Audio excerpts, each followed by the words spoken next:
Wowie, indeed, animosity. Fucked up day. Fucked up day. Loser day for judges. Loser day for judges. I've never liked judges less than I do today. Hello, Windwalker. Hello, Oldhead, Lumberjack Shaggy, Tess Lobo, Contain Animosity, Chesabel. Is West Virginia a red or blue state? I don't know. I would guess red. Let's look.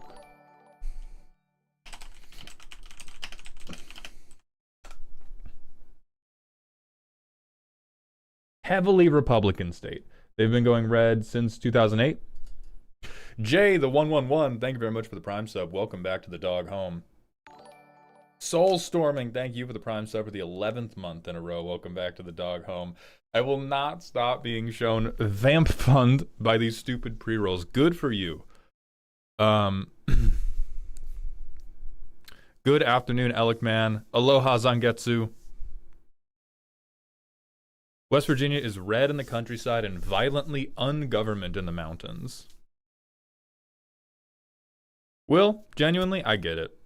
I have shitty moods sometimes. As somebody with, I have pretty bad chronic pain.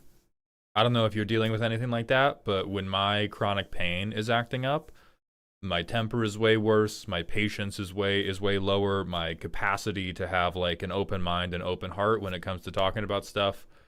I'm very closed off, I'm very cagey. So I get it. I appreciate your apology. Thank you.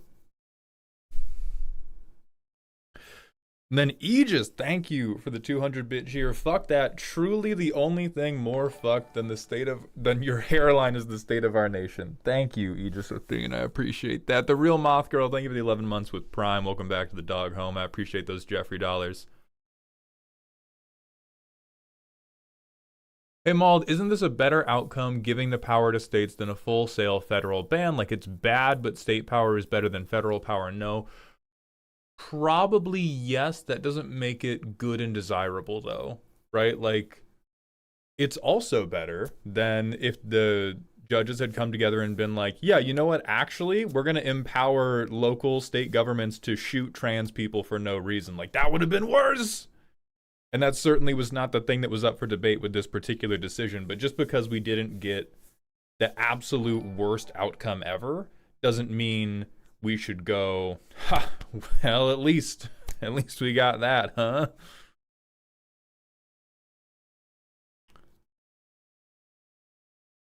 Oh, Garden, thank you for the 8 months with Prime. I appreciate those Bezos bucks. What are we talking about now? We're going to be talking about, I was going to have this on screen for the vamp timing, but we asked about I promise the smoking thing matters.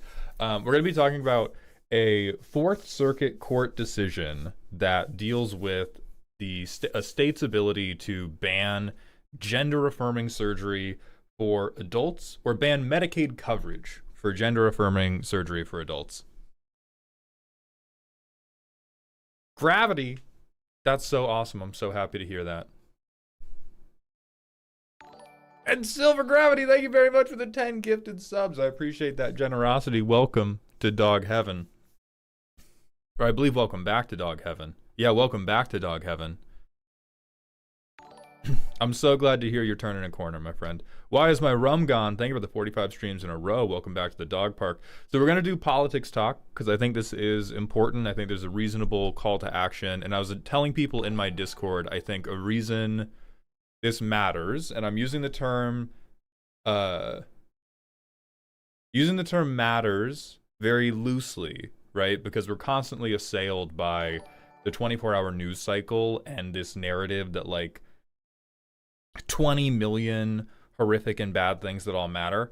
I think this matters for me because as a tall, handsome white man, people who are either far right or who are centrists, which in my mind, centrists are conflict avoidant conservatives.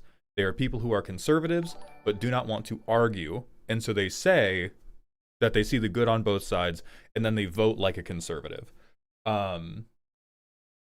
That group of people does follow me, and they're more inclined to listen to me than they are somebody else because I am white, I am male, I am tall, and I am handsome. And so I think it is like, in terms of what each and every one of us can do for the movement, I think me talking about this is a net good in the world, and so I think it's important that I do that. Are there more important things I could do? Yes. There are also less important things I can do. So.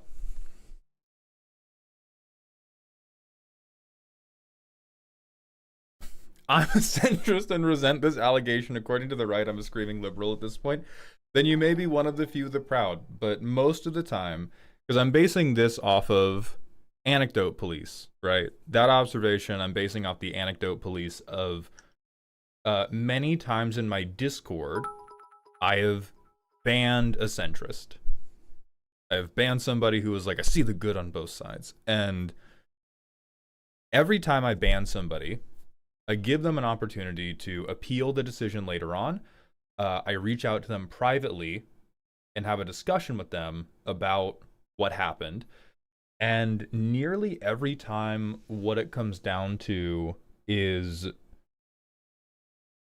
I'm like, are you cool with trans people? Are you cool with gay people? Do you think poor people deserve food? And the conversation ends. You know, they don't go, no, no, I'm not, or no, I don't. But they just eat the ban at that point. And that has influenced my opinion very, very heavily. So certainly there are, you know, true centrists out there that I have not interacted with. All of the centrists that I have interacted with online are people with pretty terrifyingly far-right positions that do not want to be made to defend those positions.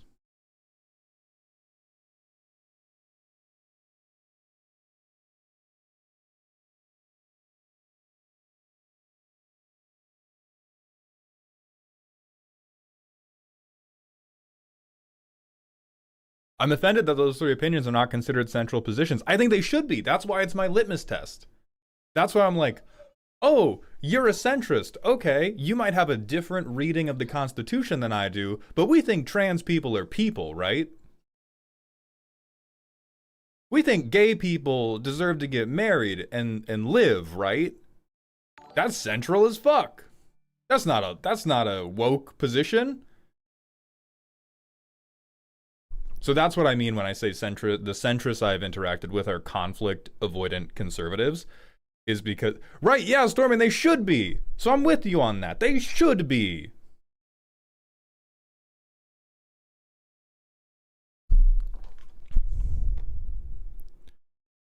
Okay, so let me go back in. DMC, thank you for the 100-bit cheer. Which we should note is largely a ban on that care, considering trans people are more likely than not to be on Medicaid because we're at a higher risk for poverty. We are going to get into all of that.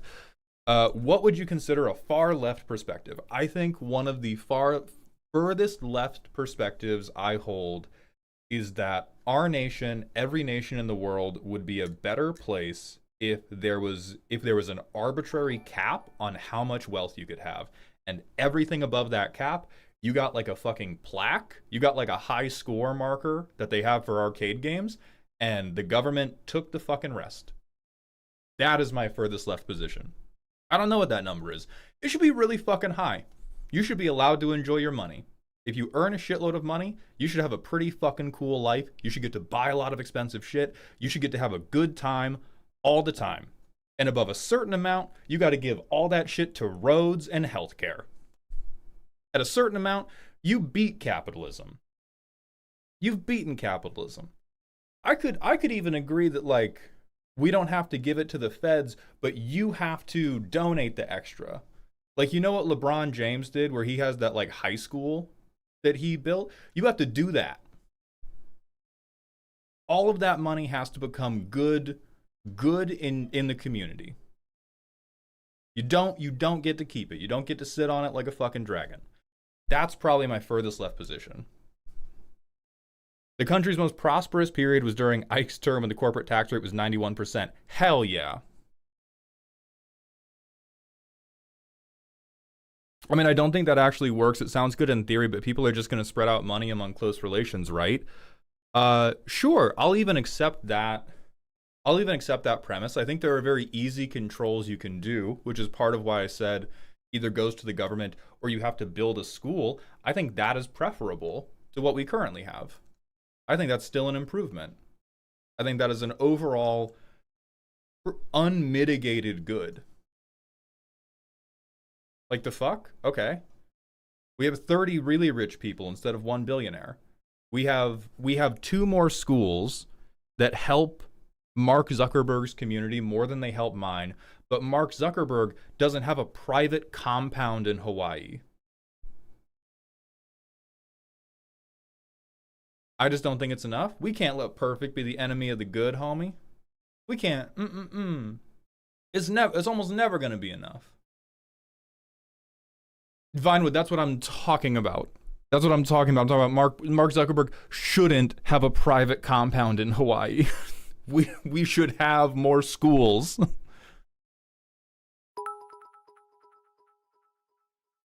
DMC, thank you for the 100-bit cheer. Every time someone misgenders me, Elon Musk and Mark Zuckerberg should be required to PayPal me $50 until it's banned on their platforms. Hell yes. It just doesn't work because rich people will stop working once they hit the cap. Not true. It's not true. Because we've had caps like that. And you know what happened? They kept working.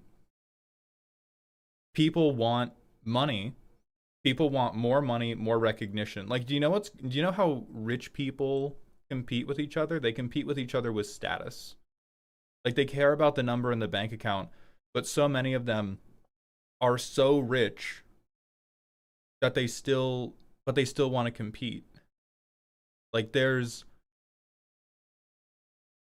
the idea that the drive to want more accomplishments or want more money disappears just because you don't keep 100% of it.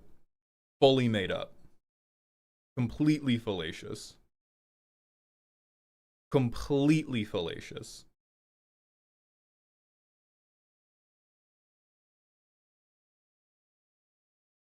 Like,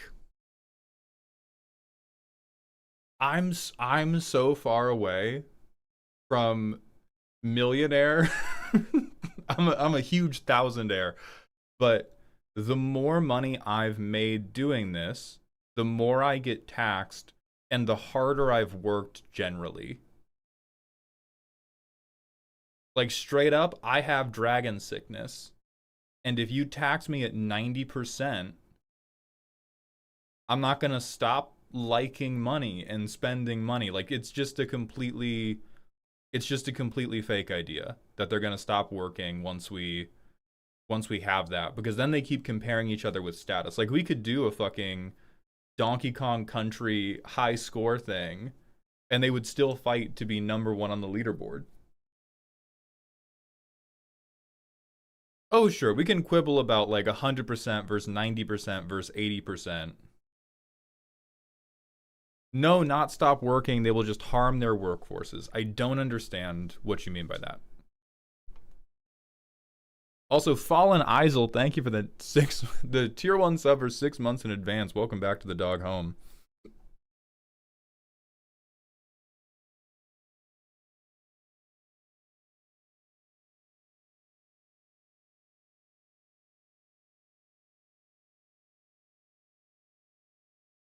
Add the Call of Duty prestige system to everybody's bank accounts. If your balance hits 2 million, you go back to 1 million and you get a little badge saying how many times it's happened. Fuck yeah.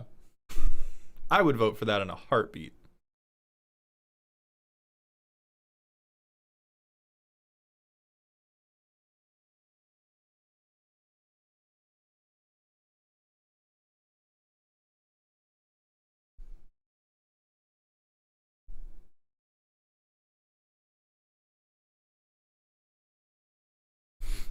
Let's say you tax me at 90% after I make 50 million, right? CEOs would in theory make the 50 million and then RIF everyone they don't need anymore to make the remainder of the money because they aren't incentivized to prioritize growth anymore. I think that is a load bearing in theory, because we have had periods throughout history where we have those tax levels and they have consistently been more prosperous than the levels when we have the lower tax levels. Like you're talking about in theory, when we have the historical data to back up, the opposite happens.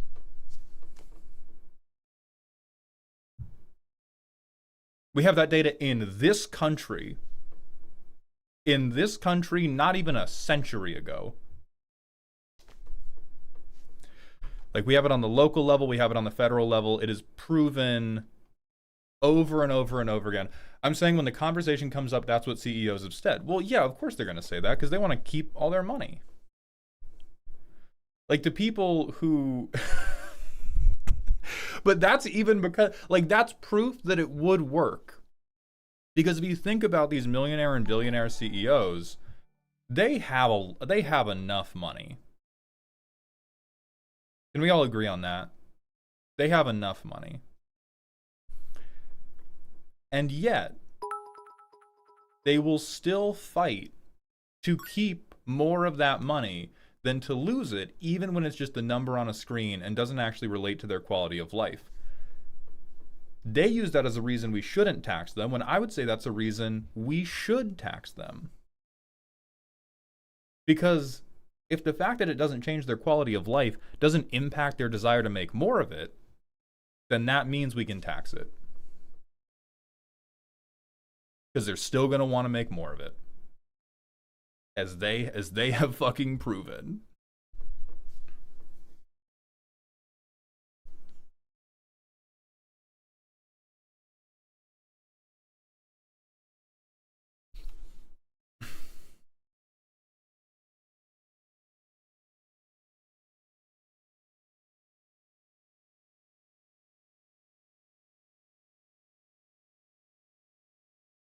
Fletch, thank you for the 100-bit dinosaur. Whoever else did the 100-bit dinosaur, I appreciate that, even if I don't know what it means. DMC, thank you for the 100-bit cheer. No incentive to create growth. Dog, Oreos already had way high market share and they kept making new flavors even though their market share hasn't grown, LMAO. Yeah, when Google reached near 100% market share, do you know what they did? They didn't stop doing things. They made Google worse to get people to have to do multiple searches so they could artificially create more market share. There is always an appetite for greater growth. There is always an appetite for greater growth. It does not matter if that growth is going to be taxed. It does not matter. Like, truly, there is always an appetite for greater growth.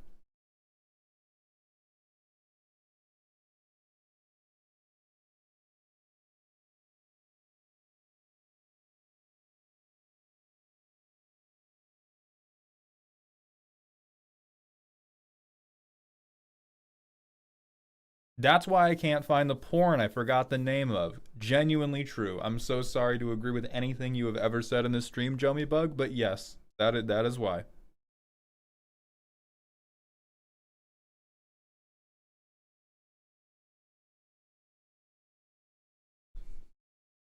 Line must go up. Rate at which line go up must also go up. We need to direct our energy to the real enemy, the Supreme Court. There's a lot of issues with the Supreme Court. I hate the idea of a real enemy. I understand why it's attractive, but I hate the idea that, oh, if we just focus all of our attention to this real problem, we will then solve all of it. Our country has a ton of problems. We have a ton of things going right for us too. We have a ton of problems. And the conservatives are generally fighting a ground war on every front.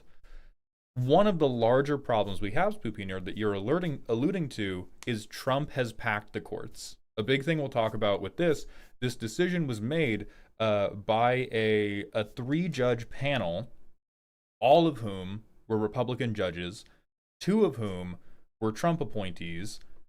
One of the judges that made some of the most concerning legal statements I have read in a while is a Trump appointee.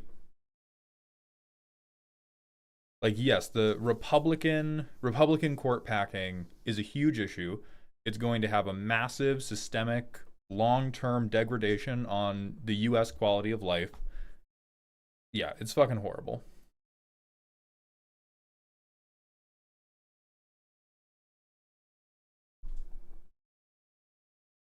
Visha Ringtail, thank you for the 500-bit cheer. Preach mauled, tax him into the ground. We fucking should. Like, if... No. Please direct to other creators. I'm trying to do my part, but, like, I'm a literate man who can research. I am not a full-time political analyst. Let's please shout out other creators who definitely know more than me, like the 5-4 podcast. I've never listened to them, so I can't personally be like, oh yeah, they're crazy smart.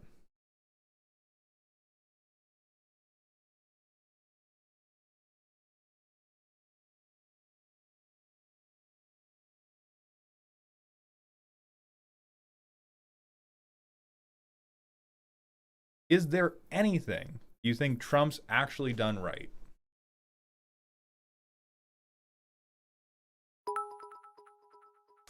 Let's cover one of the obvious gotchas first. There was a thing to do with the price of insulin that had been previously negotiated by the Biden administration that Trump then took credit for. So a lot of the time, when liberals say no, they're like, do you want insulin to be more expensive? Biden's W. Thank you very much. I think there are other things where we get into very murky conversations that I'm totally unqualified to have. I think who's the top three we unlawfully invaded most recently? Was it Brazil whose president we kidnapped? Venezuela. We kidnapped Venezuela's president for their oil. And one of the big reactions to that was for people to be like, oh, well, he was a bad guy. He was a dictator. No, Deadshot. I mean, here's the thing, everybody. If you ask me a question on here, our conversation is going to forever exist outside of the context in which you meant it. I'm so popular, literal tens of other peoples are going to see this and disagree with it later. So even if I think you're operating in good faith, I got to make the disclaimer about for the people operating in bad faith, or even for the people operating in middle faith. So a lot of people will try to defend our actions in Venezuela by talking about, oh, well, Maduro was a bad guy. Okay, cursory Googling online. Sure, I think he was a bad guy. I don't think that justifies unilateral military action against a country. Right, we broke international law so that we could get some oil money to kidnap a head of state. I don't think that is in the long-term best interests of the US. Now, as I have said before, I'm not a full-time political analyst. I'm not going to pretend I know the full scope of the geopolitical ramifications of that. But I'm generally not on pushing ourselves to be more isolationist. I do not think the way that our country thrives is by being isolationist.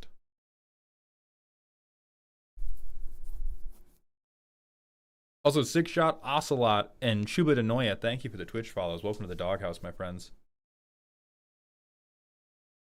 Trump closed the border. That's a win. I don't think he did. I mean, he's like talked a lot about immigration, but all I've seen him do is kidnap brown American citizens. Like, you can yell, oh, like he's proclaimed that he's closed the border about 3,000 fucking times.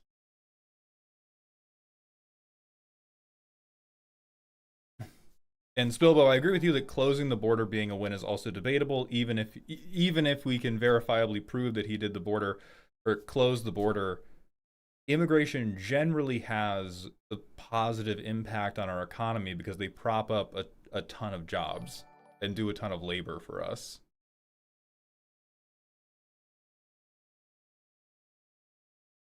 Mr. Pyramid, thank you for the Twitch follow. Welcome to the doghouse.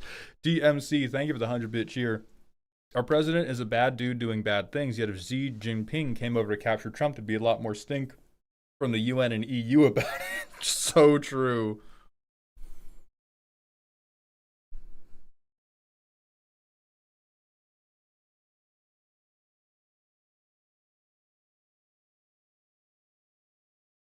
And then Deadshot, thank you for the tier 1 sub. Welcome to the dog home.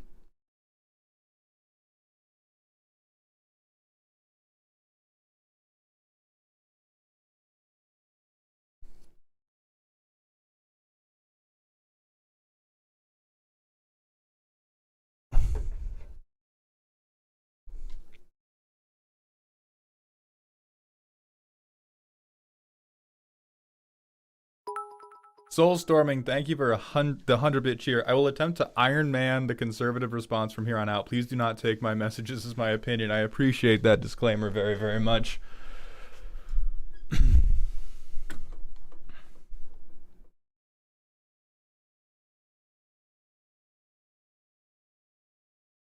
Okay, I'm trying to make sure I don't miss anything.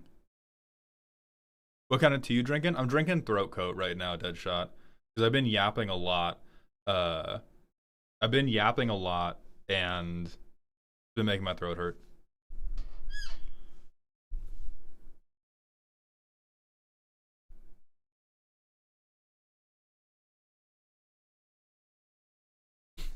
I usually don't get political, but if you ask me, the problem is just people, society writ large. I don't mean to be all we live in a society here, but people are selfish, so nobody is willing to really do anything. Mankind has lived by the adage of fuck you got mine since the dawn of time, and as long as we have incentive to not rock the boat, we'll continue to do things. I actually disagree. I'm not going to dunk on you for the I'm not going to go down the path of like, oh, we live in a society, but what I want to talk about is I think the reason conservatives have been so successful in entrenching their ideologies and impacting the courts so heavily is because they are selfish. I think, if anything, the issue with the modern Democratic Party is that the average liberal is not selfish enough. And I'm going to be twisting my words here, so just stay with me before we all freak out. I think the problem, as I see it, well, not God. See, I'm doing it too. Language is important. One of the problems, like one, humans are not inherently super selfish. Let's just clear that. But one of the problems we experience is when we look at like empathy, and I'm going to quote an oft misquoted study and do my best to not butcher it. But when we look at empathy as a function of distance from the person, and I'm talking about theoretical distance, so close to you, we have immediate family. Further away, we have your neighbors. Further away, we have people the town over. Furthest away, people on the other side of the world that you've never met before. Liberals, and this is again from an oft misquoted study, but liberals tend to have a steady drop off. They care less and less and less and less and less and less and less, but they still care the whole time. Conservatives look like this. If you are their family, if you are their neighbor, if you are people in the town they live in, they care an incredible, incredible much about you. And if you are not, they don't give a single fuck about you. This is oftentimes framed by Democrats to be a bad thing. They lack empathy. It's oftentimes framed by conservatives to prove that Democrats don't care about their family. But I'm going to try to be charitable. I'm going to try to be charitable about this. What this usually means in practice is conservatives are much, much more likely to take action that influences their immediate environment, because that's what they care about more. They do not care about what is happening to the people of Iran. They do not care about what is happening to the people of Turkey or China or England or fucking wherever. They care about what's happening right in their backyard, which makes them more likely to go into the backyard and do something, whereas the Democrats tend to worry about, how do we fix everything? How do we fix everything? This is one of the most common things that comes up whenever I talk to liberal people on the internet or talk to my liberal friends, is it's always, we're not doing enough because we don't help insert some population that is further removed from the immediate thing we're talking about. So if anything, that's not a problem of humanity's too selfish. It's a problem of we're getting tied up in trying to be too selfless in one action and deal with every problem at once. My favorite comedian put it a good way: the left vote for what they believe is better for society, while the right vote for what they believe will be better for them personally. Yeah, by and large, very, very true. And what also ends up happening is it makes conservatives more likely to to get involved in local government because they want to have greater dominion. They want to have greater dominion over what is happening directly to them. While liberals tend to care much more about, like, well, what is the impact of this? What is the impact of this federal election going to be on the state of the world? The average conservative does not give a fuck about that. The average conservative cares, what is the impact of this election going to be on my next paycheck? Which is part of why they're so easily lied to. Because people like Trump will come in and say, well, it's going to be great. It's going to be great for your next paycheck. Because they know what their customers are buying. And liberals will get on a fucking mic and be like, but it's going to be so good for the world if I'm elected. And the conservative goes, fuck it, okay. And? They need the and, because their decision of who and what they care about stopped at their county line. No, it's not even failed a marshmallow test. We can throw out whether or not liberals or conservatives can deal with delayed gratification, but liberals and conservatives tend to have a different idea about what gratification matters. Like, if you asked a conservative, would you rather get $1 or somebody who you will never meet get 100? They will always take the $1. I'm not saying liberals are 100% of the time giving somebody else $100, but that's usually where the split is. Conservatives are much more like, well, what helps me? What helps my family? What helps the people that I know from my work, from my local basketball team, whatever. And liberals got to get more active about their local fucking basketball team, because that is how conservatives have been so successful at packing the courts at the highest level, because they have stepwise just gotten a little bit more power over a little bit more distance. I would be okay with society being built up this way if conservatives were actually voting in their own self-interest. Right, that's why I said it's what makes them so trickable, because you can just tell them that this will help you. Yeah, I don't think all conservatives are evil either. I want to be so clear. I don't think this empathy distance is inherently a judge of good or bad morality. I just think it's how they move around their lives. Okay, Spoopy, my fault. I'm trying to cover. I think the ones in Congress are. Oh, hell yeah. The ones in Congress definitely are.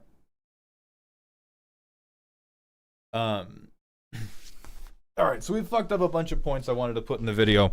So we gotta we gotta reconvene, hit the manual ad break, and I gotta hit record because we're gonna make a YouTube video out of this and then donate the proceeds to a trans charity. Because fuck West Virginia, bro.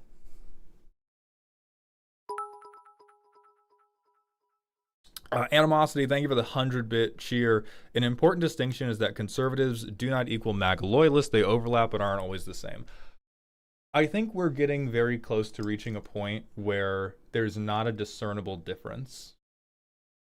And I'm gonna invoke the word that scares conservatives. But like in Nazi Germany, there were people who were not all the way on board. They followed the fucking orders, dude. We're kidnapping people off the streets. We're putting them in concentration camps. They're almost certainly dying there. We have a ton of people who are just missing. And so at a point, saying, well, I voted for this because I'm a conservative and I didn't want to vote Democrat, but I don't agree with all this crazy stuff. Like, at a point, that doesn't matter. At a point, that doesn't matter. I'm not saying that matters on literally every issue. I'm not saying we have to agree on how like public transit funding should work or you're evil. But there's some very big picture stuff happening. Crimson, thank you for the Prime sub. I appreciate those Bezos bucks. All right, we're going to go to the manual ad break so we can get rid of like pre-rolls, mid-rolls, all that shit. And then we're going to do a video talking about this. And then we're going to play medieval fantasy game, escapism, not think about the sad stuff anymore.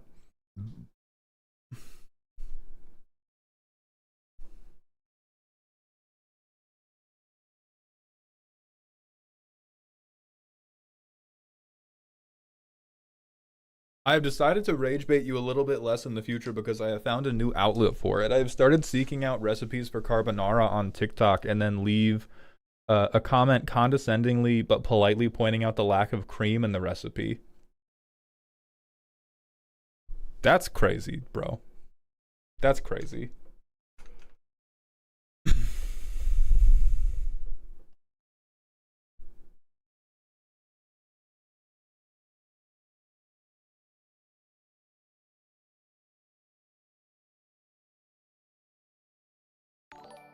Thunder Tempest, thank you for the 4 months with Prime. Welcome back to the dog home. Caught you lacking. Caught you lacking.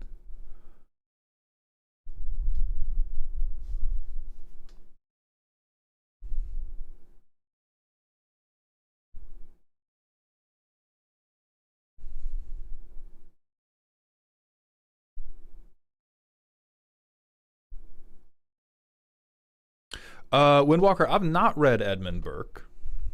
Oh, Anthem, I'm so sorry I missed that. Anthem, thank you so much for the 1,000-bit cheer. That's very generous.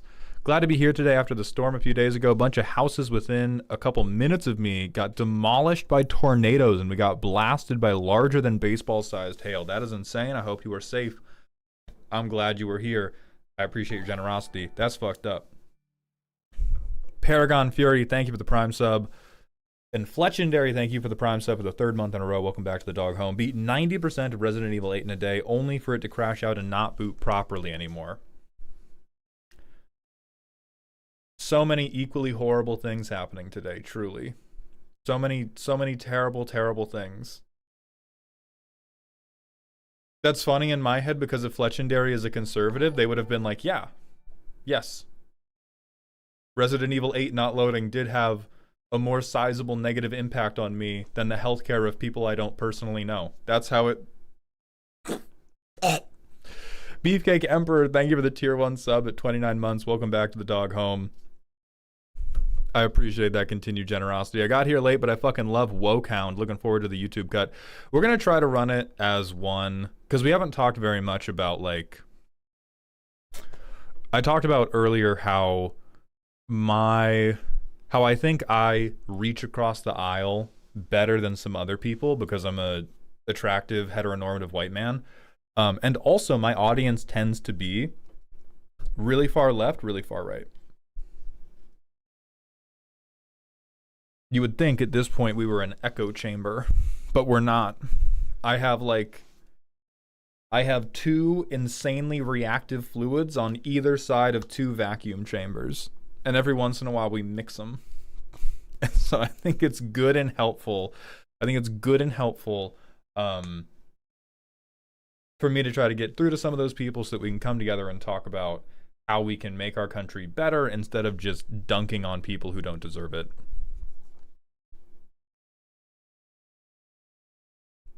It's really weird to me that any far rightoids would be around here. Everybody likes to laugh. And I think the main split is usually the people who like my content are people who fully grasp the satire or do not grasp the satire at all. I will leave it to you all to determine which side is which.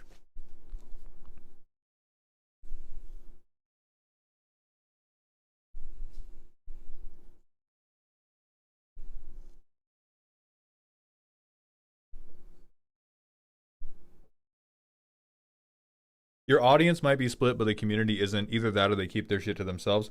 They generally keep, if they watch me continuously, they usually keep their shit to themselves because they know I will get them for it. Like my Discord, in terms of who talks on my Discord, very, very left-leaning because I have very openly banned people who spout alt-right talking points. Like I'll ban you for smelling conservative in my Discord.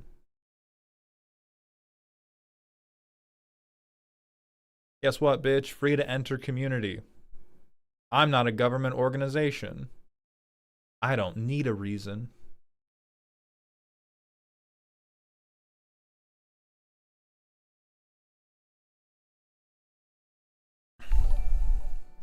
Kyrokuto, thank you for the Prime sub of the 12th month in a row. Happy anniversary. When are we getting a leftist rant emote? Oh, that's a good one. I'm not sure.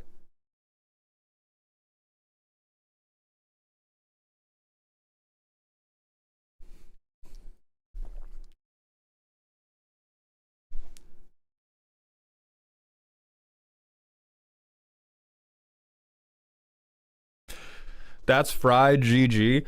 I don't know if fried is good or bad. I'm too old for that, but I will share a story with you all before we get into this video because a lot of people tend to, when I talk about that, when I tend to talk about, oh, I'll ban you for smelling too conservative, a lot of people are like, wow, tolerant left, bro. You just want to fucking ideologically bully people. I have never had to answer a mod call for a leftist in a voice chat telling a conservative person to kill themselves. I've had to answer that mod call for conservatives in my Discord telling that to trans people. So it's like the old pattern recognition device. When I start looking, I'm like, all right, who's causing the problems? Who's directly advocating for violence and hate towards other people? Who's encouraging violence and self-violence? It's the conservatives. Okay, that's such a small subsection of things. And yet, it's the community I tend to. It's the community I tend to. And the limit of the interrogation I do to conservatives in my Discord is you got to be cool with trans rights. You got to be cool with gay people. That's basically it. I don't make anybody agree to fucking economic positions. I don't ban people for disagreeing with me about tax policy. And yet the only people who are consistently running afoul of the don't preach hateful, violent shit to other people are the conservatives. It's astounding, bro. That old pattern recognition device keeps going crazy. Keeps going crazy.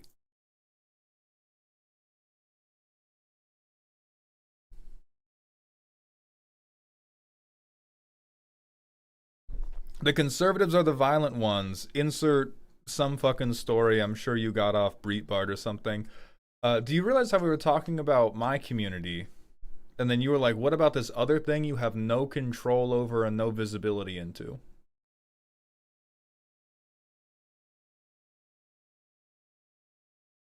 I mean, Man at Arms, part of that is motherfuckers are crazy on the internet.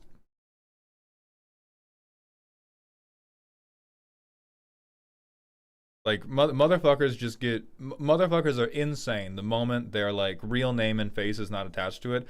I also went to high school in the South, and the conservatives I knew then did not seem crazy. Did not seem worked up. And the point I hate conceding but will always concede, or the point I hate conceding but do feel forced to concede, is many of the liberal people on my Discord are some of the most fucking difficult people to talk to in the world, dude. God damn. That's part of why I try to reach across the aisle, because I think I'm much easier to talk to. But, like, holy fuck. Holy fuck. I will get called in to mediate a conversation, and I will get halfway through and I will just be like, "Oh my fucking god, man. Oh my fucking god."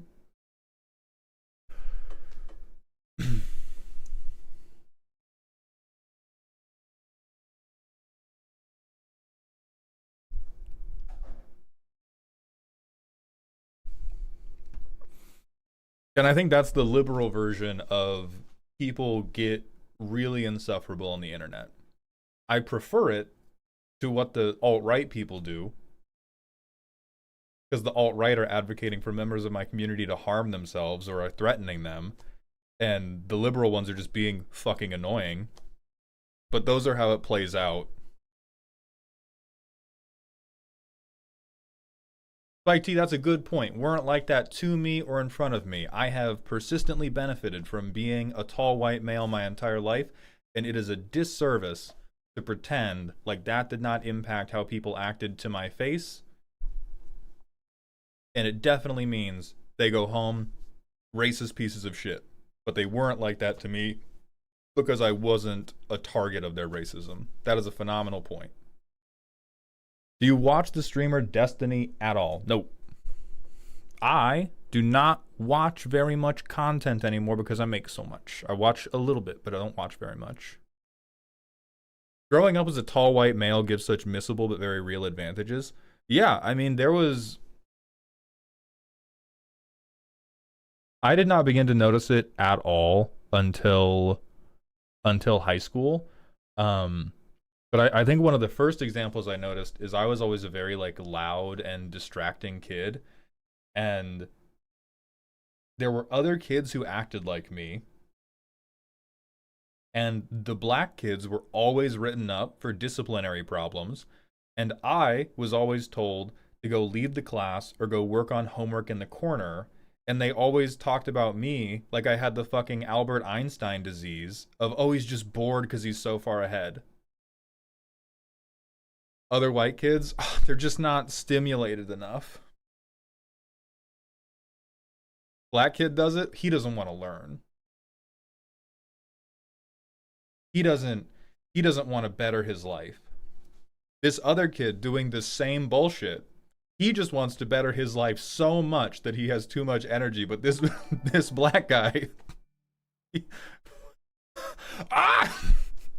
And once I like, because it happened with a friend of mine where we had a plan, like we planned to do a bit, and part of it was we were planning to do the same bit, and we got punished in different ways, and it should not have taken such a fucking after school special thing for me, for it to open my eyes, but once it did, I could never unsee it. I could never unsee it. There's like, wait a minute, we should be in the same trouble. We did the exact same shit. We were not. We were not. Requiemu. Requiemu. Thank you, 75. Thank you for the Twitch follow. Welcome to the doghouse.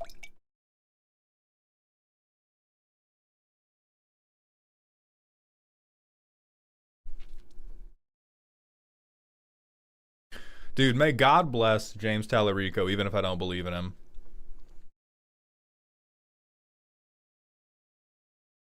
White Tiger, thank you for the 13 months at tier 1. Welcome back to the dog home. Hey boss, it's been a minute. How's it going? Um Pretty good. My back hurts today, but that happens.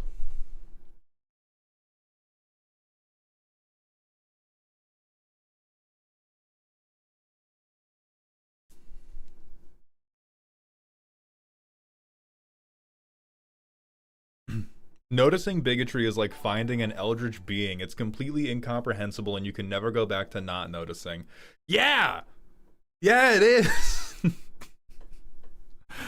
Alright, give me a sandwich. Thank you for the prime sub. Welcome back to the dog home. Welcome to the dog home for the first time. I appreciate those Bezos bucks. You don't believe James Tallarico exists? I mean, I think part of me thinks he's like a mass hallucination. The desire to believe in a true upstanding Christian politician. Not a likely thing. That's a winning lottery ticket. in my book. So I think I'm correct to not necessarily believe James Tallarico is a real individual. James Tallarico is Christian. I believe he's religious. I've seen him talking in churches. He talks a lot about the Bible, or he talks a lot about Christian values. He's either maybe he is not openly Christian, but he's certainly Tallarico's very Christian. Yeah. Okay. Yes, that's what I thought. Because I saw him. The thing that made me really root for him is he was giving a speech. He was giving a speech in a church, and he was talking about, like, do you think Jesus would agree with how our prison system is run?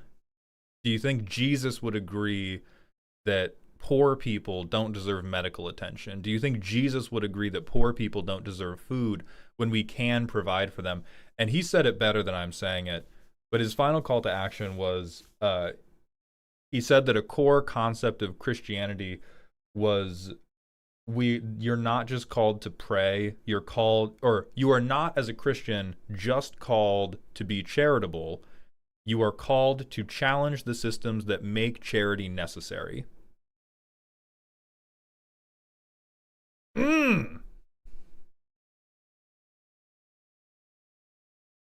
That's some bars right there. That's some bars right there. Sorry, Mal, but where in the U.S. are you from? I have lived in California, Florida, and Washington State for extended periods of time. I went to high school in Florida, so most of my middle school and high school years are in the South.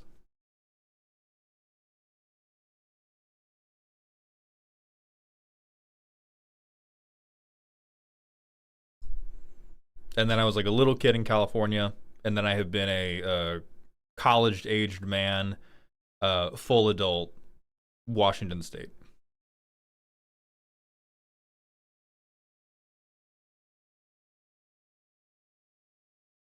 I see. Was trying to pinpoint your dialect.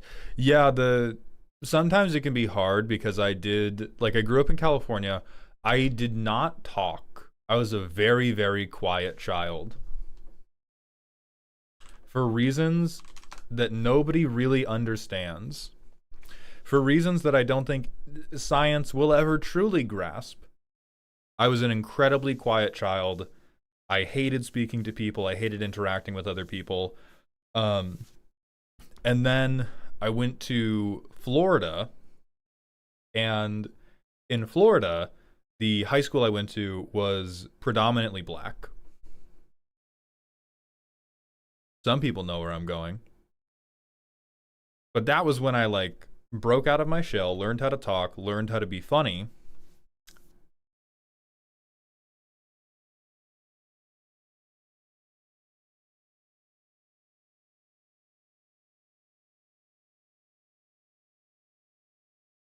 Guess who had to unlearn black scent as an adult? So the last 3 years of my career have been learning how to talk more whitely, because it was frankly not worth the hassle to deal with people to deal with people being like, this goddamn white man keeps trying to appropriate black culture for comedy on the internet. Fuck this guy. And so now now my voice sounds now my voice doesn't sound like any of the places it came from because I had to affect a different one. Had to, because I chose to affect a different one. You had to develop your own black person, white person voice. Kind of, yeah. Kind of. I also like the random Arabic you drop occasionally. That's the other thing is I often your voice is a percussive instrument, and there are some things that just sound really good. There's some things that just sound awesome. It could be worse. You could have a white mom who has black sense, so you grow up thinking that's just how you talk all the time. It was also fighting with, for humorous purposes, my mother would always affect an English accent. So first couple years of my life, I was going to school in California, and we were talking posh British at home, but I barely ever spoke. Yes, stereotypical British accent, not 100% of the time, but like for bits and stuff. So I learned like, oh, to be funny, you do an English accent. And then Florida, socialize around black people. Yeah, we talked about crumpets at home. Yeah, Oxford accent. And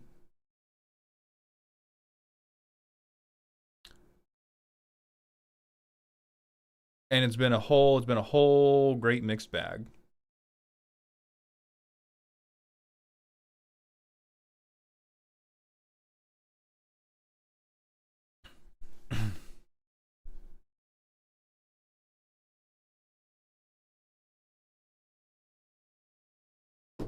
Maud should stick to MTG. Clearly know literally nothing about politics. I'm pretty sure I know more than you. Most of the political things we're talking about is how do we create a community that lifts up the people inside it and allows them to have upward social mobility and work hard to get the things they want. And the stuff we're about to talk about today is a court decision that is exactly against that. Like, what's always so weird to me about conservatives is they, in the same breath, will go, you guys should stay out of politics. You clearly don't know anything. And then you also distrust experts.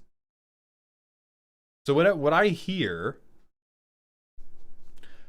when people say that is, I disagree with you. Great. That's fine. Disagreement is part of politics. Jay Arlington, thank you for the raid. We're about to get into the middle of the shit here. We're about to talk about the Fourth Circuit Court of Appeals decision. But shout out Jay Arlington, thank you so much. So we're gonna be talking politics. So if you don't want politics talk, thank you for the raid. Dip on out.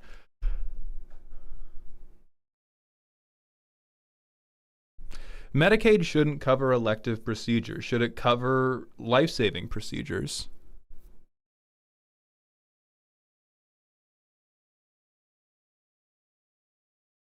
Like, there's the obvious why not, and then there's the we can, because we're talking about what do we want taxpayer dollars to cover medically. I think it's a net good for taxpayer dollars to cover medical procedures that encourage people to be healthy and productive members of society. I think that is before we even get into anything about gender identity, sexuality, I think it is a net good if, as a community, our tax dollars fund medical procedures that make people healthy and productive members of our society.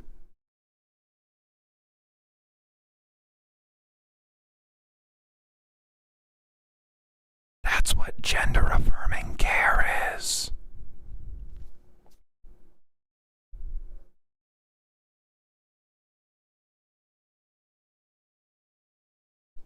Like,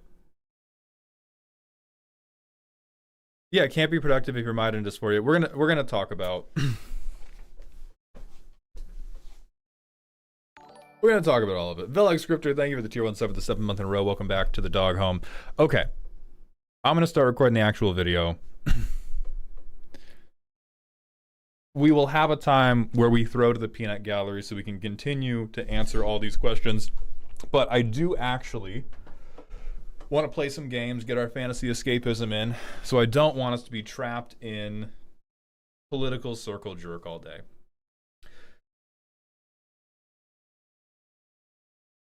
So let's start talking about West Virginia. They dropped a court decision. Well, the Fourth Circuit dropped a decision that they could ban Medicaid coverage for gender affirming surgery. It's very bad. It may not be immediately obvious why it's bad, so we're going to talk about that. But the decision itself basically said it is constitutional and good that Medicaid should not cover gender affirming surgery for transgender individuals. The first thing we should be concerned about, they argued that it does not discriminate against trans people because it applies to specific procedures and not to specific individuals. So before we even get into the moralities of how you feel about trans people, this is the type of fucked up, insidious wording that conservatives almost always try to use to control your life. Because they're saying, whoa, whoa, whoa, whoa, whoa. We're not discriminating against trans people. We're just not letting you get surgeries that only trans people get. A cisgender person with no gender dysphoria does not require at any point gender reassignment surgery. They don't need a mastectomy. Well, actually, they could, breast cancer reasons. But all the other gender reassignment surgeries, like, it doesn't. And so no matter how you feel about trans people, this is a very concerning decision because it is expanding the scope, or it is like, the more we let them get away with wording like this that is not just so obviously wrong, but is so obviously being used to hurt people,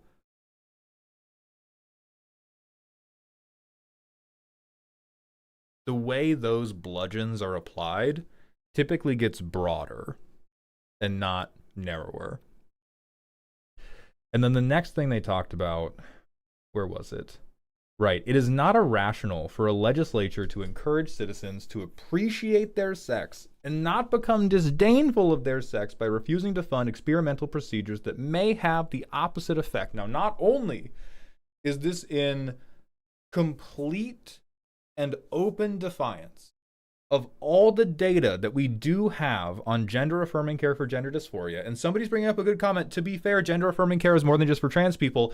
Not in this case, because their decision relates specifically to gender affirming care as a manner of treatment for gender dysphoria.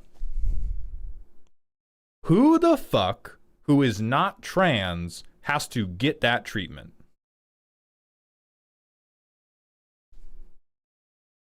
Because if it was just nobody gets gender affirming care, there's a conversation that this goes beyond trans people.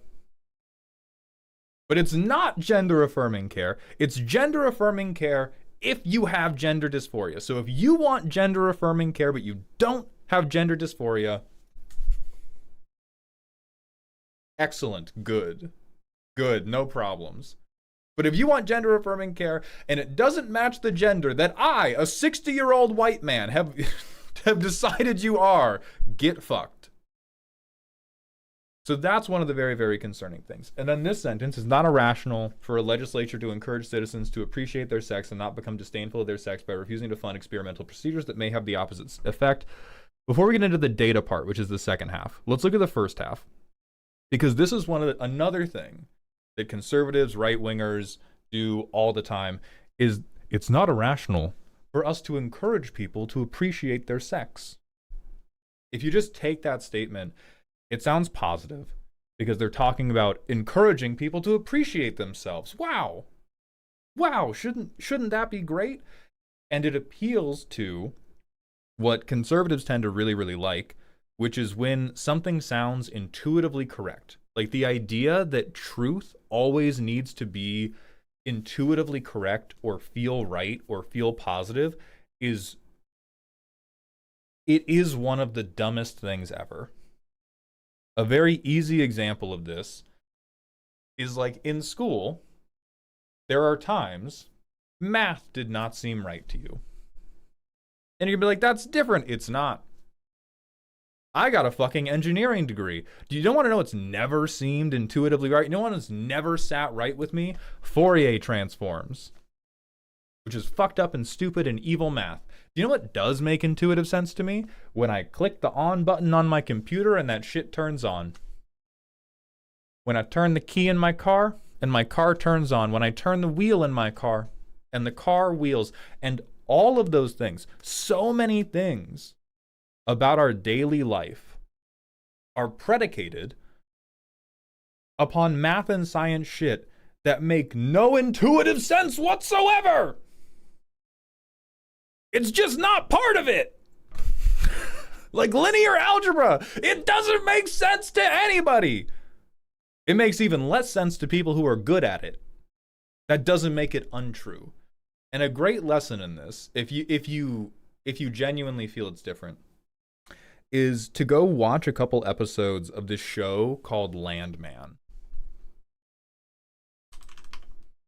Landman is a show that features Billy Bob Thornton, and he deals with, I don't remember who plays the lawyer, but it's a lot of, he works for an oil company, and there's a lot of scenes where he says a lot of shit that sounds right. So let's talk about the danger of shit sounding right. He has a lot of scenes where he will monologue, and one of these monologues he's talking about smoking, and the whole time he's framed as being correct. He's not framed as like, oh, look at this dumbass just spewing misinformation. He's framed as like, oh, he has old home country wisdom. And one of the monologues he says is like, do you want to know one of the biggest lies they've ever told you? That smoking kills. There are 3 countries that smoke more today than the USA has ever smoked. And lung cancer isn't even in their top 10 causes of death. One of those countries is Japan. Fucked up and weird, huh? Fucked up and weird. And that show is for entertainment, but that doesn't mean that the concept of that doesn't apply outside entertainment. And if you look at ischemic heart disease, that's the #1 cause of death. Oh my God, smoking is a major cause of cardiovascular disease and is responsible for 1 in every 4 deaths from cardiovascular disease. Holy shit, bro. Slavoj Žižek also has a really good point about this. He has a talk about wisdoms, where anything can be made to sound like a wisdom. You can make living an aggressive life sound wise. You can make living a defensive life sound wise. And so whenever we build our opinions around like, oh, well, that sounds right and that sounds proper, we get nowhere. If anything, we get to bad places rather than good places.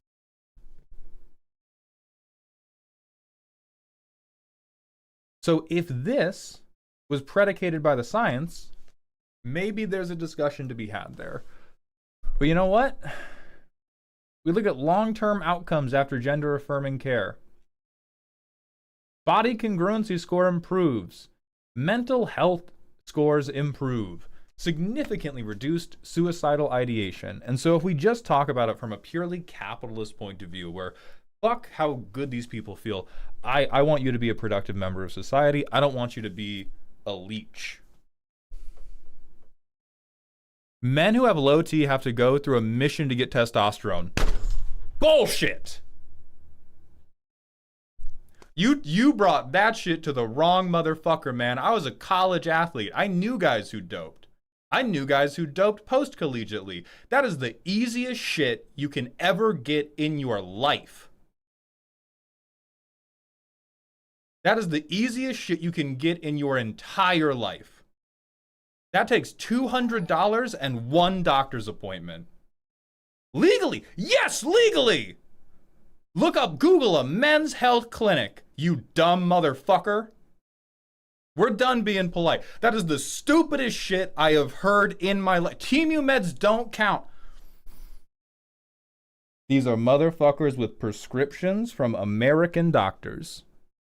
These are not Temu meds. You keep moving the goalposts because again, all of your disgruntlements are just like, but I don't want to be wrong. But I don't feel wrong. It sounds right. Billy Bob Thornton sounds right. Get the fuck out of here. You dumbass. Fucking idiot. As a man with low testosterone, the only reason I was not on testosterone is because I was in the WADA doping pool. And WADA, who moderates for the Olympics, doesn't really care if you have low T. They're like, testosterone is a PED. Testosterone's a PED. You got to show us like a damaged pituitary gland for us to okay it in competition. It took me 4 days to get a prescription for testosterone as a cis man. It took me 4 days and 1 blood test. It is nothing. If you are a cis-presenting male, I talked to a friend about it. They were telling me symptoms of low testosterone. And I was like, you should get your blood checked. You might have low testosterone. Within 2 weeks, he was like, yeah, saw a doctor, got a prescription, took my first dose, feel better. So before we even get back to this, it is the easiest shit in the world.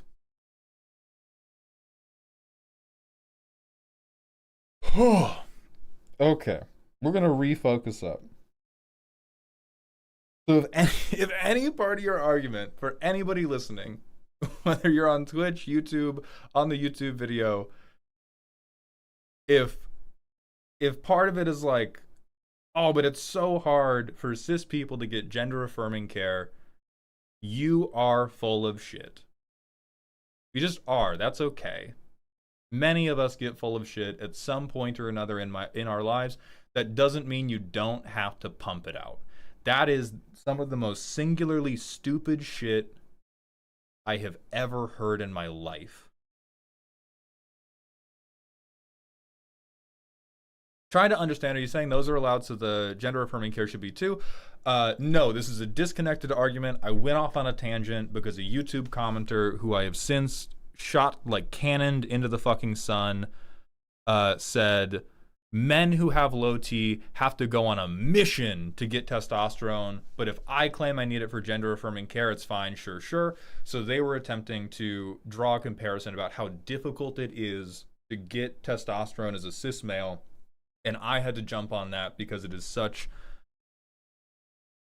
astoundingly bad misinformation. And part of the point of this is to combat misinformation. Like, so that is just stupid and wrong. Stupid, wrong, and bad.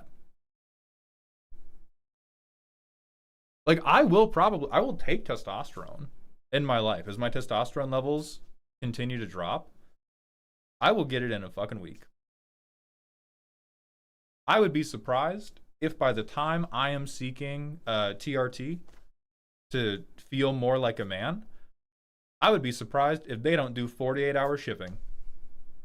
I would be shocked if I can't get that shit off Amazon Prime Pharmacy or something. But I think, and we're going to keep this in the video because I think that comment underscores how quickly people in general, but conservatives, tend to just go along with like whatever sounds right.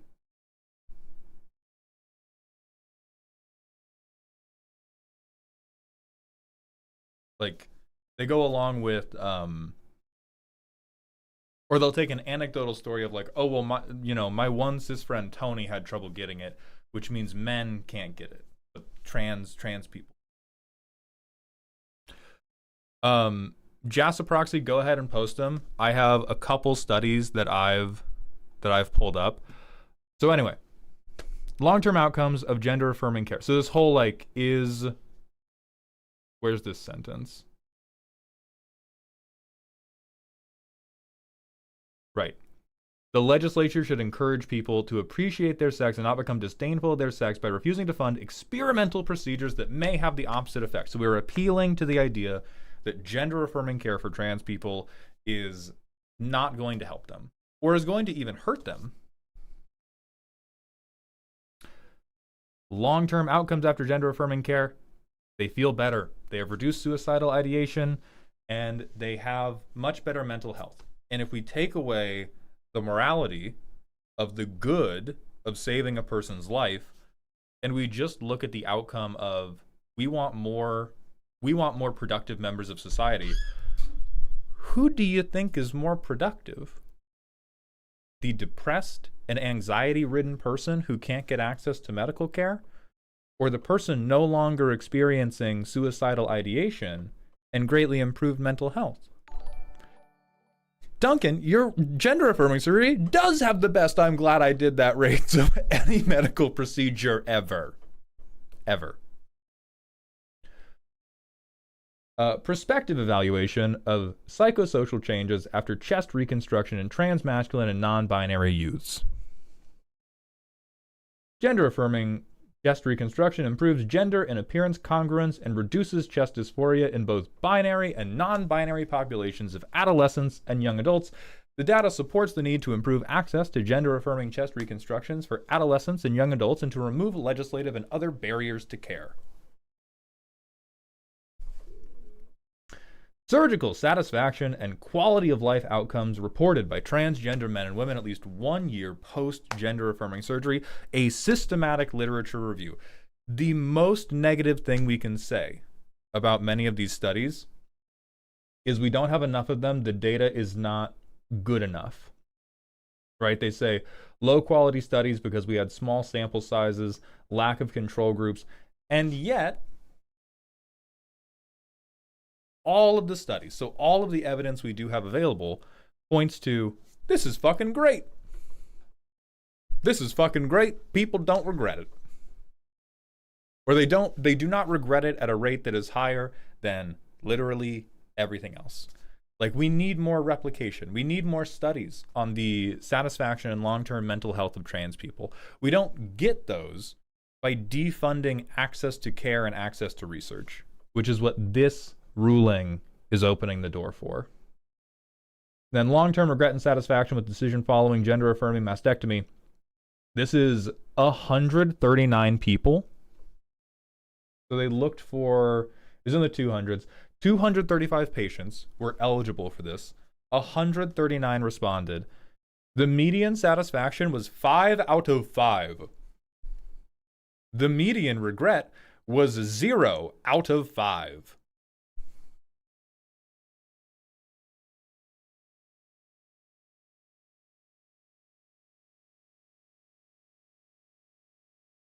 Do we need more data? Yes. All of the data we do have shows this is the greatest fucking thing ever. Greatest fucking thing ever. And conservatives will fight it because they will post a Breitbart article or some fucking 4chan story about one trans person who had regret.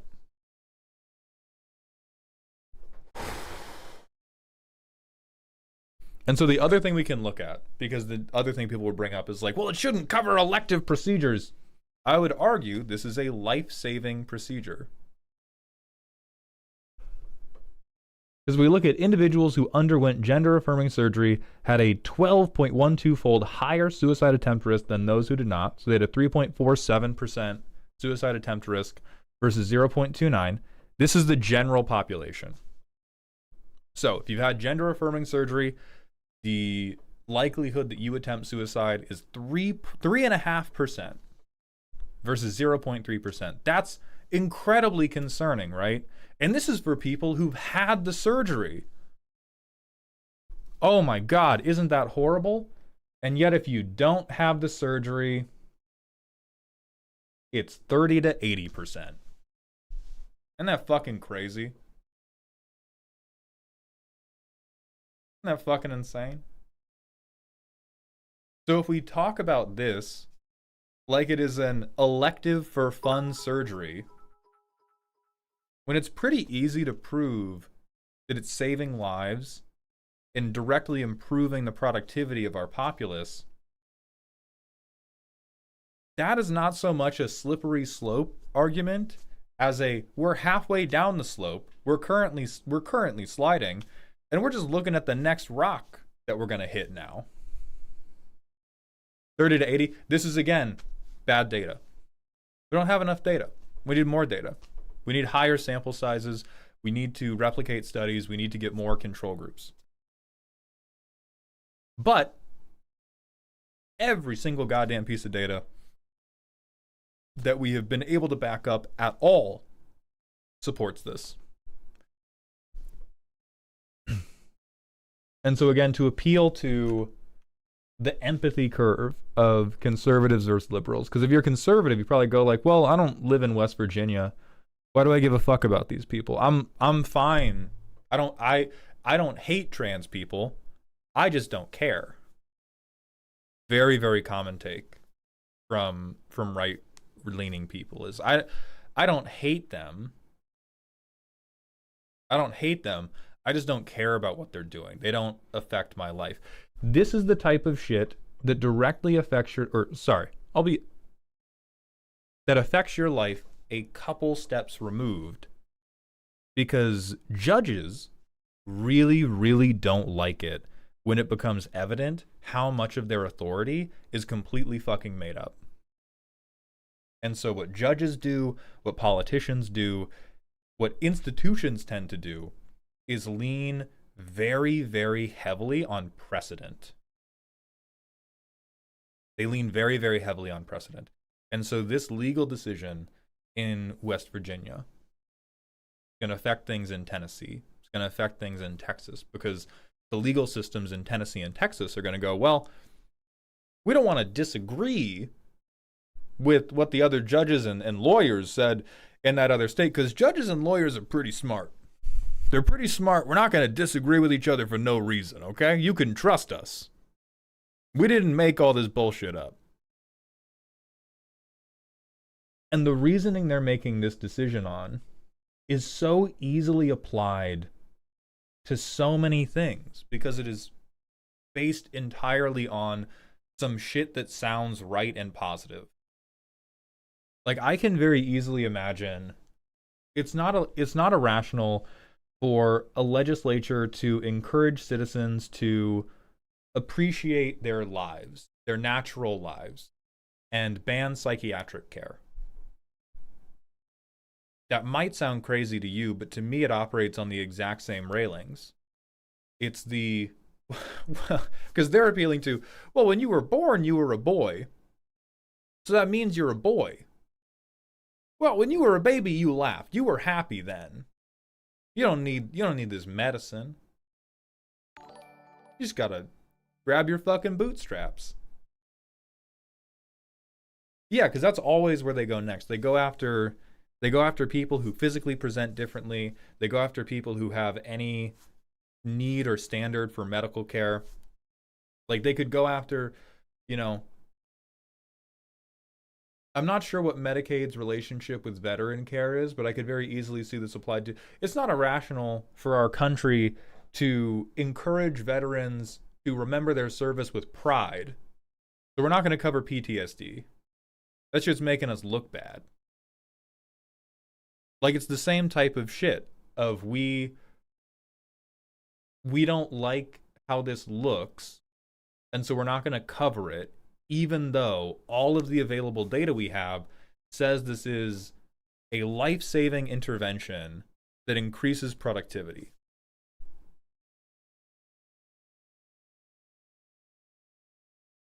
It's fucking insane to me. It's completely fucking insane to me. And to all the people that will go like, well, I don't think my tax dollars should be going to some blue-haired yahoo in West Virginia trying to get medical care. I think that comes from a place of feeling like you don't have enough. Economy's really bad. Inflation's been really fucking bad. The tariffs have been really fucking bad. Grocery prices, gas prices, still really fucking bad. It is totally normal. I would be concerned if people didn't feel economically strained. What's fucked up to me is people generally go, when they're going, well, I don't want my tax dollars to go to this leech. We usually imagine society as like, a pyramid. and we have winners at the top and losers at the bottom. If you talk to somebody who's like a super hardcore capitalist, like an Ayn Randian capitalist, they want the winners to have good things and the losers not to have good things. And if we just look at how the wealth in America is currently distributed, and we look at how the wealth in America was distributed during the times that most conservatives thought were the most prosperous, we've been giving more and more and more to not even the winners, but to the like smallest mini capstone imaginable. Even if you're still an Ayn Randian capitalist and you think these people are good people, we'll call them super winners. So as the super winners have gotten more and more and more support, and the losers, who even if you don't like them, have gotten less and less and less support, objectively, it's made social mobility worse. It's made earning power for young people worse. It has propagated a general feeling of malaise amongst the younger generation because it's harder and harder and harder to become a winner. So even when I try to empathize with these people, I can't fucking wrap my mind around it. It's not the trans woman who's picking your fucking pocket. It's Jeffrey Bezos. Like, I wish more people, because like the moment that locked this in for me, because I think people just they cannot mathematically wrap their minds around how much they're getting robbed. Because the moment that did it for me was I was working at my day job, and I was in charge of a program that we sold to other companies. It was a business to business sales model, and they had me and this one woman come up with the entire thing. This was not, oh, we had a meeting where the plan was laid out to us and we just had to execute it. They told us, like, we think there might be an opportunity in this sector. Can you make something for that? And we were like, fuck yeah, we'll figure it out. So we figured it out. It took like a year and a half. Salespeople started selling it. I'm running it for like 2 years. We have to audit it. We've never really audited it because it was such a like small section of the company. But we go to audit it and they give me access to all of the like back end salary information for everybody and all of the contract information for how much money we make. At the time, I was getting paid $45K. My coworker was making 40. His annual salaries. Overhead normally has a multiplicative factor on that. So, you know, to pay us $45K in salary, they were getting charged closer to like 80. So very low six figures for how much it cost this company to run this service. And then you had salespeople selling it on top of other stuff. It made $2.5 million a year.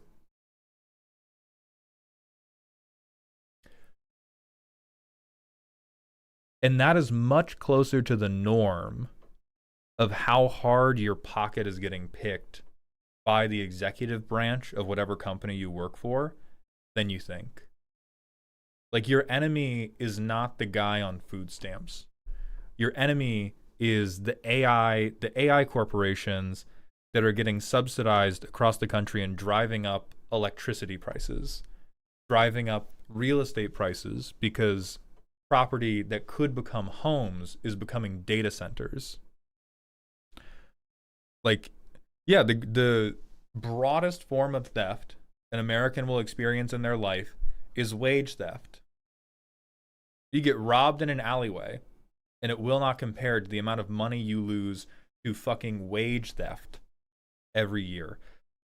And so when people talk about like, I don't want my money going to them. Yeah, I think you should have more money. I think you're being tricked into a culture war thing when it's a class war thing. So the final piece of this is, I think the the most harmful instinct that Democrats, liberals, left-wing people have when it comes to this stuff is it can feel so hard to get up off our ass and do things because the problems feel so big. Because the conservatives, like I guarantee the conservatives outside of West Virginia barely give a fuck about this. Like they're going to cheer when they see it on their feed. But they're doing things in their local community. That's how they're gaining power. That's how they're, they're getting positions in local politics. They are influencing like school boards. They're influencing community advisory boards.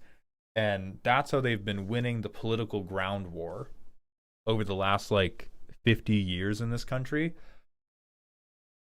And I think it's really important that we don't just yell on the internet about this stuff. We have to see it, and then we have to react in our local communities. So this is going to become a YouTube video.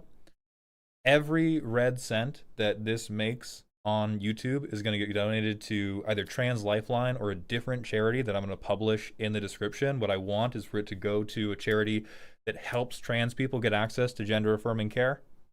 Right? West Virginia doesn't want to pay for it. I want to help pay for it. I have also signed, and this is the most nothing part, I've signed up to volunteer for canvassing for the 2026 midterm elections for the Washington Democratic Party. I have emailed 3 different volunteer advisory boards in my county volunteering to help with them. And for the right-wingers in the comments, is that performative? Oh my God, yes it is, and yet it's still happening. So I'm going to encourage everybody watching on Twitch, on YouTube, anybody who goes to the video, do something in your local community because of this. I know if you are left-leaning, it feels disconnected. It feels like nothing. What can people do in other countries to help? Do something in your local community. Local community. That's what we have to do. Don't tweet about it. We can't.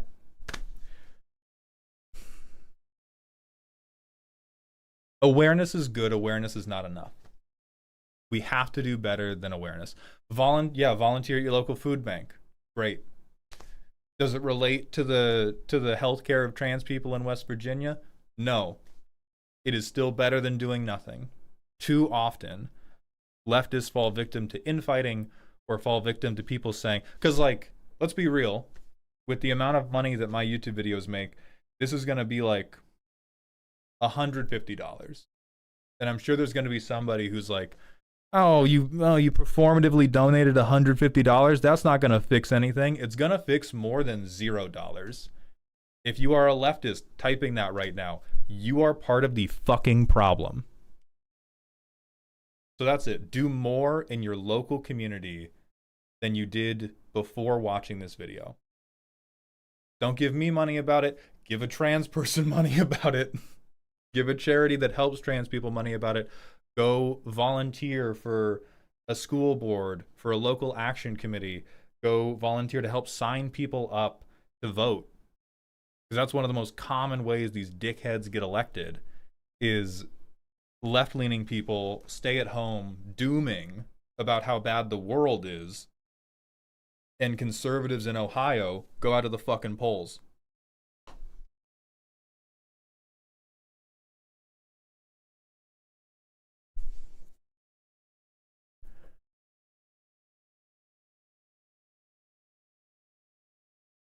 Yeah, they stay at home dooming and feeling superior about it, for sure.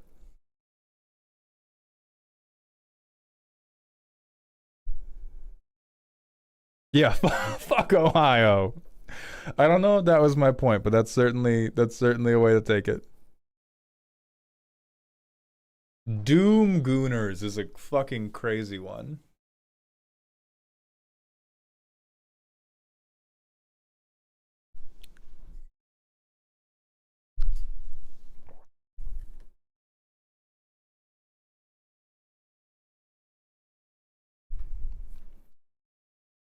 Local action is also a solve for feeling doomed. The world feels more under control and like you have more agency in it when you see you have impact in your community.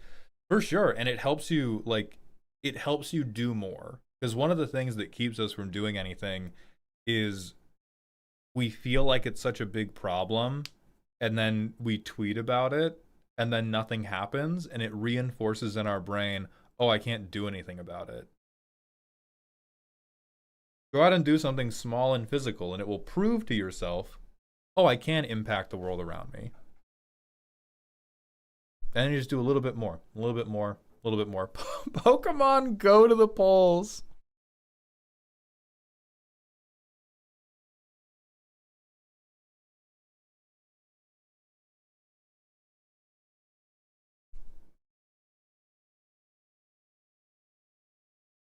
Okay, so now we're gonna stab a bunch of people in Czechia. The DNC robbed Bernie? Yeah, they did. Hell fucking yeah, they did. The DNC robbed Bernie and it radicalized so many people. Like, it is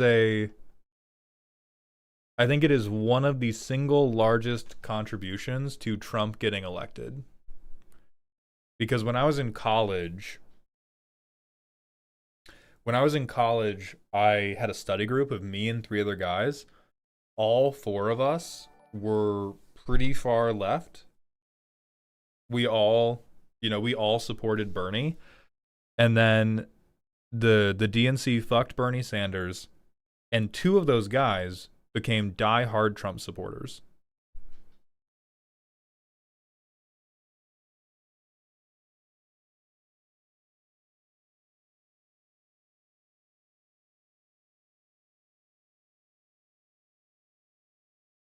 Like, it was so much bigger than people recognize. How devastating the Bernie thing was.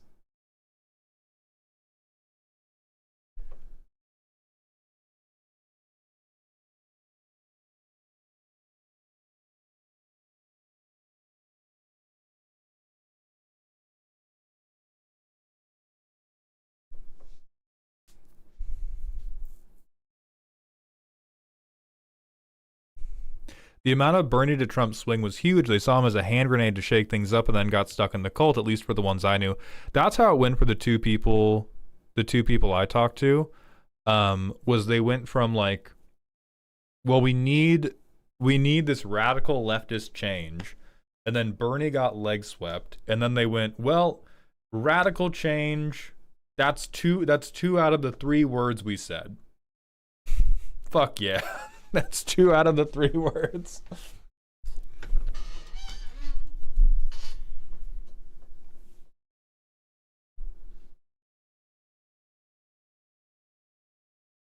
Sorry to say those 2 guys you knew were never actually progressive. I would disagree. Change is very possible. I think they changed.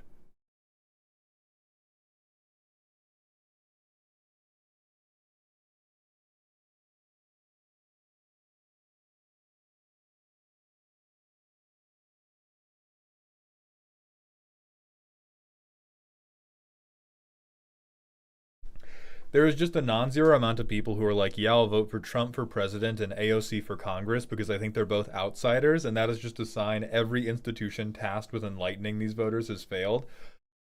I wouldn't call it that. I would say it's a sign that the institutions that have been tasked with disillusioning these voters have succeeded.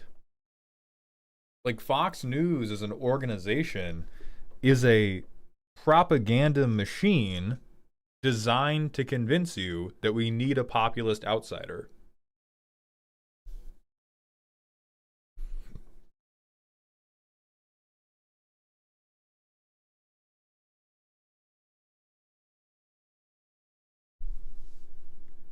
I have not done the median voter quiz.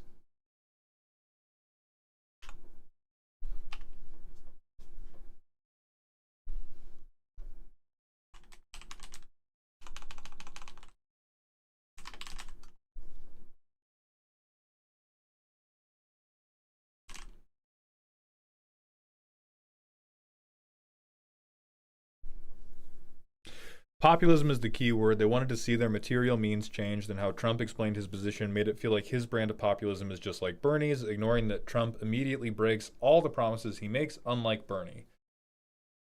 Yeah, but that's not what they expressed, like they went to the level of,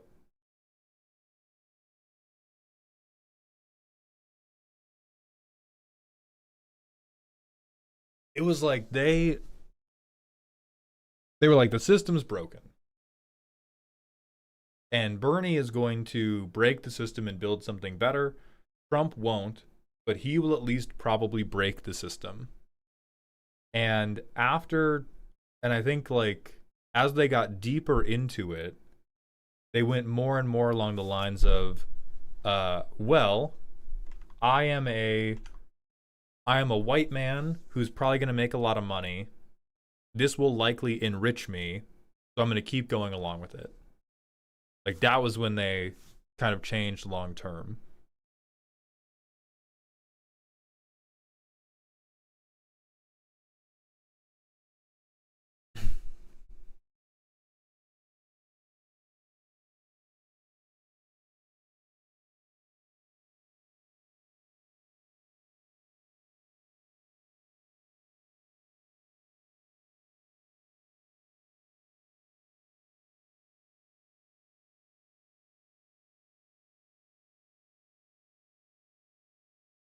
Is there good data on which group switch the most? No, I don't have good population level data. That's just personal story.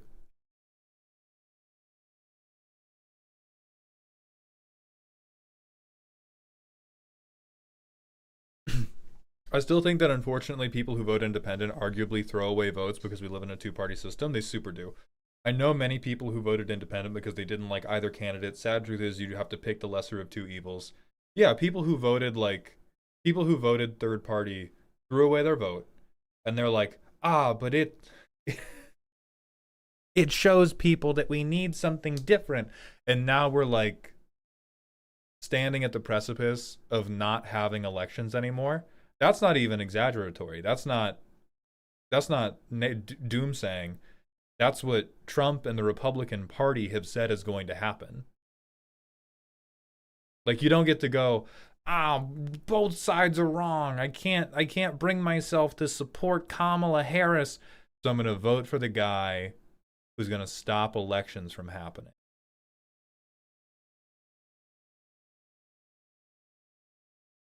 Sick, dude. Fucking sick. In an electoral college system, it can be safe to vote for a third party when you're in a state that will safely vote for Dems. That is the only argument I would accept. If you are in a state that has gone Democratic by like 80%, or even, a safe margin, like 60 to 65% every single year, then we can at least talk about the likelihood that you're ruining the fucking country. But if you are in a swing state, if you are in a state that has voted red historically, and you were like, yeah, I didn't like Trump, but I voted third party because the Democratic Party didn't align with my morals either, like, yeah, you fucked up, dog.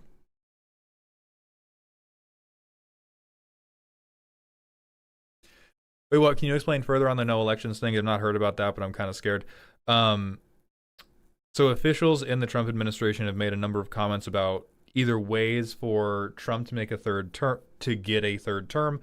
Trump has in passing, and he plays it off as a joke every time, which is what the Republicans hide behind.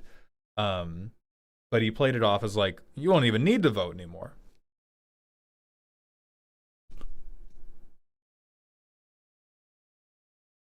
There's also the wartime president thing, despite the fact that he promised to not be to be an anti-war president.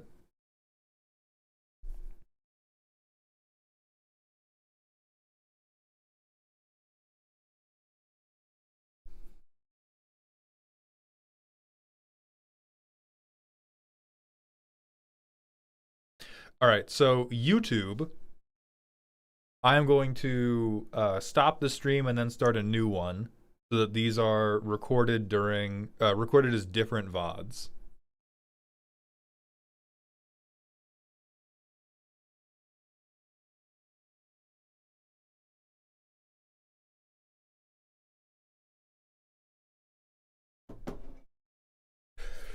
Now I vote third party. The people who do nothing for me do not deserve my voter support. It's not about them deserving your voter support. That strikes me as a very strange way Like, that strikes me as a strange way to think of it. We're not talking about we're not talking about, oh, like Kamala Harris has done so much for me to deserve my vote. We're talking about, here are the outcomes of, the Biden presidency versus the Trump presidency. Here are the outcomes of, Obama versus Mitt Romney. Like, that's what we're talking about. Not about deserving your vote. It's about what's going to happen based on who you vote for. And if you voted third party, you were part of the group that threw the election for Trump. That doesn't mean, like, voting third party deserves better than that. If we want to bring it back to what people deserve, you on a personal level deserve to be able to vote for a political party that aligns with your beliefs. You don't get to in modern America. And if you try to operate in this sense of, like, what you deserve, we keep going nowhere.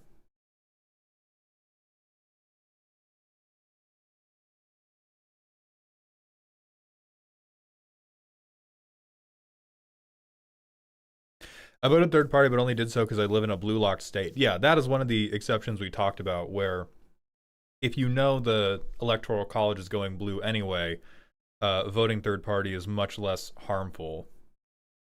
Yeah, the electoral college is fucked. First past the post system is fucked. We should have ranked choice voting. This, that, and the other.